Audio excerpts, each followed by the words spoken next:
নবম শ্রেণী তোমাদের রায় ও মার্টিন প্রশ্নবিচিত্রার প্রথম পর্যায়ক্রমিক মূল্যায়নের ভূগোল বিষয়ে আমাদের প্রথম 2 নম্বর স্কুল পর্যন্ত কমপ্লিট হয়ে গেছে। আজ আমরা 3 নম্বর স্কুলটা কমপ্লিট করব। 3 নম্বর স্কুল কী আছে? বসন্তপুর হারেশ্বর বাণী ভবন, এই স্কুলটা কিন্তু কমপ্লিট করবো। ওকে, তো আমাদের চ্যানেলে কিন্তু এরকম পরপর ভিডিও পাওয়ার জন্য তোমরা কিন্তু অবশ্যই চ্যানেলটি সাবস্ক্রাইব করে রাখো ও পাশ থেকে বেল আইকনটি প্রেস করে রাখো, আর বন্ধুদের মধ্যে ভিডিওটা শেয়ার করে দাও যাতে তারাও কিন্তু প্রশ্নবিচিত্রার সম্পূর্ণটা কমপ্লিট করে যেতে পারে। ওকে, তো একের দাগের কী দিয়েছে? বিকল্পগুলি থেকে সঠিক উত্তর নির্বাচন করে লেখো। একেটা আছে একটি বামন গ্রহের নাম হলো, একটি বামন গ্রহের নাম হচ্ছে অপশান ডি হচ্ছে এরিস। দুইটা জলভাগের সর্বনিম্ন স্থানটির নাম হলো, এটা হবে কি? এটা হবে মারিয়ানা খাত। বিয়েরটা হচ্ছে কি? মারিয়ানা খাত। তিনটা পৃথিবীর যে অঞ্চলে ঋতু পরিবর্তন হয় না তা হলো, পৃথিবীর যে অঞ্চলে ঋতু পরিবর্তন হয় না তার হচ্ছে কি? মেরু অঞ্চলে। মেরু অঞ্চলে কিন্তু ঋতু পরিবর্তন হয় না। ওকে, চারটা পৃথিবীর কক্ষপথের আকৃতি। পৃথিবীর কক্ষপথের আকৃতি হবে অপশান সি উপবৃত্তাকার। পাঁচটা একটি অদ্বিতীয় সম্পদের উদাহরণ হলো, এটা হবে ক্রোলাইট। অপশান সি হচ্ছে কি? ক্রোলাইট। ছয়টা সবচেয়ে ভালো লৌহ আকরিকের নাম। সবথেকে ভালো লৌহ আকরিকের নাম হচ্ছে ম্যাগনেটাইট। ঠিক আছে, অপশান এ। সাতেরটা পূর্ব ভারতের একটি গুরুত্বপূর্ণ জলবিদ্যুৎ কেন্দ্রের নাম হলো, এটা হবে পূর্ব ভারতে হচ্ছে মাইথন। ঠিক আছে, অপশান ডি। তাহলে আমাদের এই যে সঠিক উত্তর বেছে নিয়ে লেখো, এটা কিন্তু কমপ্লিট হয়ে গেল। এবার আসছে বিভাগ খ। 2-1 করতে উত্তর তো যে কোনো 5টি। একটা পৃথিবীর নিরক্ষীয় ব্যাস কত? পৃথিবীর নিরক্ষীয় ব্যাস কত? এটা হবে 12,757 কিমি। ওকে, এবার চলে শুধু একটা কোন গ্রহের আয়তন সর্বাধিক? এটা হবে বৃহস্পতি। মানে কোন গ্রহের আয়তন সর্বাধিক মানে কি? সবথেকে বড় গ্রহের নাম জিজ্ঞেস করছো। ওকে, এটা কী হবে? বৃহস্পতি। তিনটা কোন দেশ প্রথম জিপিএস প্রযুক্তির উদ্ভাবন করেছিল? এটা হবে আমেরিকা যুক্তরাষ্ট্র। আমেরিকা। চারটা সূর্যকে একবার সম্পূর্ণ পরিক্রমণ করতে পৃথিবীর কত সময় লাগে? এটা হবে কি? 365 দিন। 365 দিন 5 ঘন্টা 48 মিনিট 46 সেকেন্ড। তাহলে সূর্যকে একবার সম্পূর্ণ পরিক্রমণ করতে পৃথিবীর সময় লাগে 365 দিন। 365 দিন 5 ঘন্টা 48 মিনিট 46 সেকেন্ড। পাঁচটা কাকে নিশীথ সূর্যের দেশ বলা হয়? কাকে বলা হয়? নরওয়ের হামারফেস্ট বন্দরকে। নরওয়ের হামারফেস্ট বন্দরকে। হামারফেস্ট বন্দরকে। ছয়টা কোন দিনটিকে মহাবিষুব বলে? এটা হবে 21শে মার্চ। 21শে মার্চ দিনটা কি? মহাবিষুব। ওকে, এবার চলে আসি এদিকে পরের পৃষ্ঠাতে। কী দিয়েছে দেখো? বিয়ের দাগের নিম্নলিখিত বাক্যগুলির পাশে শুদ্ধ কিংবা অশুদ্ধ লেখো। একটা কেবলমাত্র স্পর্শযুক্ত বস্তুই সম্পদ হিসেবে বিবেচ্য। এটা ভুল। এটা ভুল আছে। কি হবে? এটা হবে কার্যকারিতাযুক্ত বস্তু। কার্যকারিতাযুক্ত বস্তু। এবার দেখো দুইটা ঝরিয়া ভারতের বৃহত্তম কয়লা খনি। এটা শুদ্ধ বা ঠিক। তিনটা দক্ষিণ ভারতে প্রচুর তাপবিদ্যুৎ উৎপাদন হয়। এটা ভুল। দক্ষিণ ভারতে কিন্তু প্রচুর জলবিদ্যুৎ উৎপন্ন হয়। জলবিদ্যুৎ হবে, জলবিদ্যুৎ।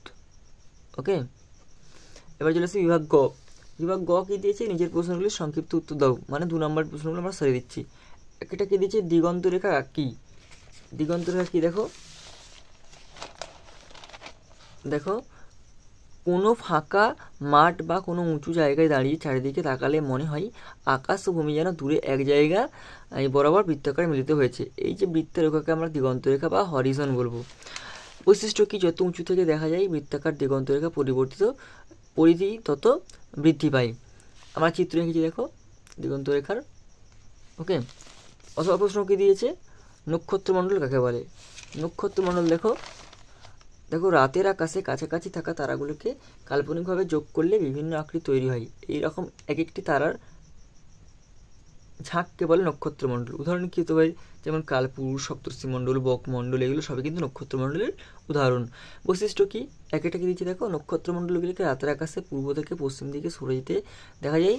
আর 2 নম্বর কি, কোনো নক্ষত্রমণ্ডলের উজ্জ্বলতম নক্ষত্রকে বলা হয় আলফা স্টার। ওকে, এরপর চলে আসি আমরা, দেখো একটা কি দিচ্ছে, ছায়াবৃত্ত কাকে বলে? ছায়াবৃত্ত দেখো, পৃথিবীর যে নির্দিষ্ট সীমারেখা বরাবর দিন এবং রাত্রি আলোকিত ও অন্ধকারাচ্ছন্ন অংশ পরস্পর পৃথক থেকে থাকে তাকে আমরা ছায়াবৃত্ত বলবো। সৃষ্টি কীভাবে হচ্ছে দেখো, পৃথিবীর গোলীয় আকৃতির জন্য কিন্তু ছায়াবৃত্তের সৃষ্টি হয়। প্রভাব কী হতে পারে দেখো, পৃথিবী যদি কোনো অংশ ছায়াবৃত্তকে অতিক্রম করে আলোকিত হয় সেখানে উষার প্রভাতের সৃষ্টি হয়।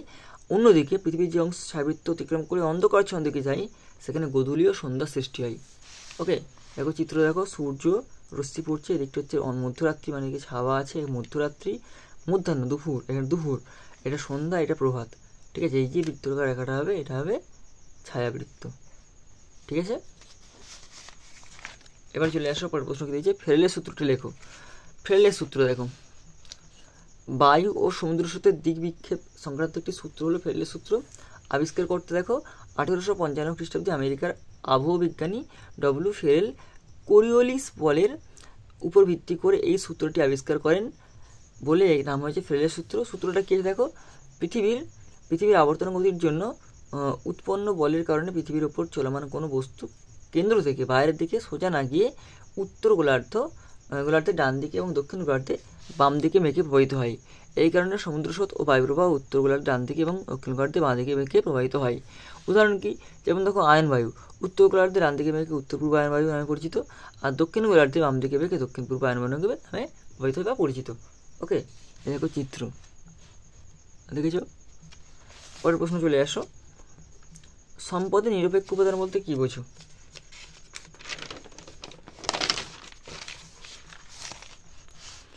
দেখো, সম্পদের নিরপেক্ষ উপাদান কী হবে, দেখো পৃথিবীতে উপস্থিত যে সমস্ত দ্রব্য বা উপাদান মানুষের কোনো চাহিদা মেটায় না, আবার কোনো ক্ষতিসাধনও করে না, তাদের নিরপেক্ষ সামগ্রী বা নিরপেক্ষ সম্পদ আমরা বলবো। ওকে, উদাহরণ কি, যেমন আন্টার্কটিকা মহাদেশ সঞ্চিত খনিজ ভাণ্ডার একটি নিরপেক্ষ সামগ্রীর উদাহরণ, কারণ প্রতিকূল প্রাকৃতিক পরিবেশে খনিজ সম্পদ উত্তোলন মানুষের পক্ষে কঠিন, তবে এটি ভবিষ্যতে নিরপেক্ষ সামগ্রী থেকে মূল্যবান সম্পদে পরিণত হওয়ার সম্ভাবনা রয়েছে।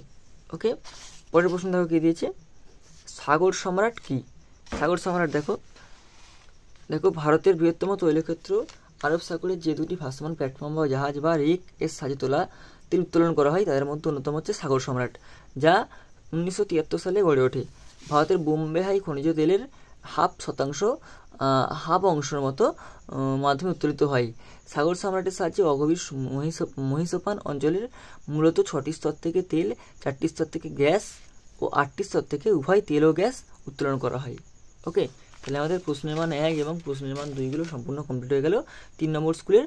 আমাদের চ্যানেলে কিন্তু এরকম পরপর ভিডিও পাওয়ার জন্য তোমরা কিন্তু অবশ্যই চ্যানেলটি সাবস্ক্রাইব করে রাখো ও পাশ থেকে বেল আইকনটি প্রেস করে রাখো, আর বন্ধুদের ভিডিওটা শেয়ার করে দাও যাতে তারাও কিন্তু সম্পূর্ণ প্রশ্নবিচিত্রের সমস্ত উত্তরগুলো সলভ করে পরীক্ষায় যেতে পারে। ওকে।